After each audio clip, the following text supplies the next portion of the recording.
تنہائی۔ حضرت حسین رضی اللہ تعالی عنہ نے فرمایا، مومن وہ شخص ہے جس کی تنہائی پاکیزہ ہو۔ حضرت خواجہ ویسے کرنی رضی اللہ تعالی عنہ سے روایت ہے کہ سلامتی تنہائی میں ہے۔ تنہائی میں رہنے والے کا دل غیر اللہ سے خالی ہوتا ہے، اس کو دنیا اور غیر دنیا سے کوئی توقع نہیں ہوتی، اور وہ آفات دنیا سے محفوظ رہتا ہے۔ تاہم یہ خیال غلط ہے کہ تنہائی اختیار کر لینا ہی کافی ہے۔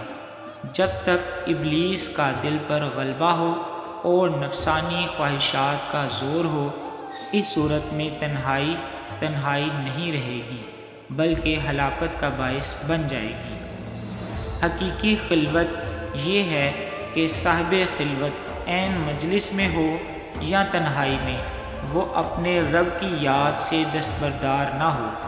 انسانوں سے قطع تعلق ہونا عشق حق نہیں، اور جس کو عشق حق ہو اسے انسانوں کے ملاپ سے کوئی فرق نہیں پڑتا۔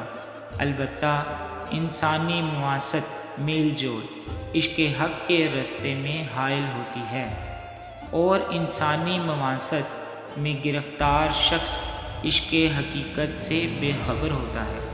المختصر، اگر تنہائی اللہ رب العزت کی یاد میں گزرے تو وہ سلامتی کا باعث ہے، اور اگر ابلیس اور نفسانی خواہشات کی پیروی میں گزرے تو وہ ہلاکت کا باعث بنے گی۔